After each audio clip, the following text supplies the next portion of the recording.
C'est l'étape logique après les législatives européennes. L'attribution de postes clés à Bruxelles. Les 27 se retrouvent dans la capitale belge pour cet exercice délicat. En jeu, les postes de président de la Commission européenne, celui de président du Conseil européen et le chef de la diplomatie européenne. Bonjour à vous, Alix Le Bourdon, correspondant de France 24 à Bruxelles. Vous êtes au Conseil européen, Alix. Les jeux sont-ils déjà faits pour ces postes clés ?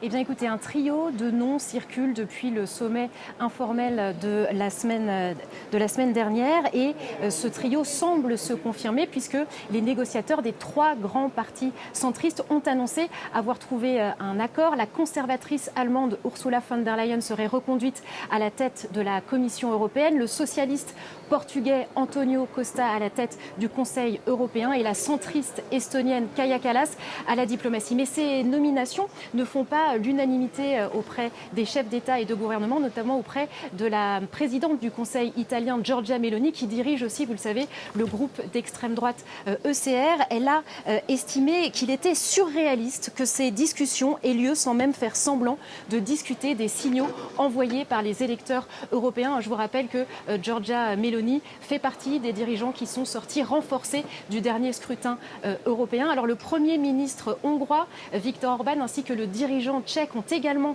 fait part de leur mécontentement. Est-ce que pour autant cela pourrait bloquer les discussions aujourd'hui ? Ursula von der Leyen sait qu'elle va avoir besoin du soutien de Giorgia Meloni, notamment pour le vote au Parlement européen. Et donc la dirigeante italienne a tout intérêt à faire pression pour au moins obtenir un gros poste de commissaire pour l'Italie dans la future Commission européenne.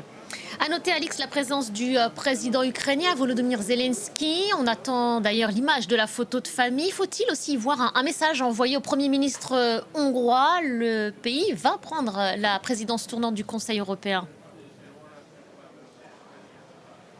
En effet, un sommet pour tenter aussi de montrer l'unité dans le dossier ukrainien, alors qu'en effet, la Hongrie s'apprête la semaine prochaine à prendre la présidence tournante du Conseil européen. Une présidence qui inquiète ici à Bruxelles, puisqu'on sait que le Premier ministre hongrois a plusieurs fois bloqué des décisions concernant l'Ukraine. D'ailleurs, c'est la raison pour laquelle plusieurs pays européens ont mis la pression pour que les négociations d'adhésion soient officiellement ouvertes avant le début de cette présidence hongroise. C'est chose faite depuis mardi, un moment qualifié d'historique par un certain nombre de dirigeants quand la Hongrie a préféré souligner que l'Ukraine était, selon elle, encore très loin des critères d'adhésion. En tout cas, l'ouverture de ces négociations marque maintenant la phase dite de screening, c'est-à-dire que les négociateurs vont passer en revue la législation ukrainienne pour voir si elle est compatible avec la législation de l'Union européenne. Et ça, c'est une phase qui peut prendre plusieurs mois, peut-être même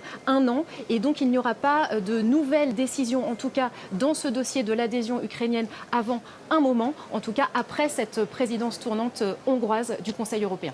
Merci beaucoup, Alix. Alix Le Bourdon en direct de Bruxelles.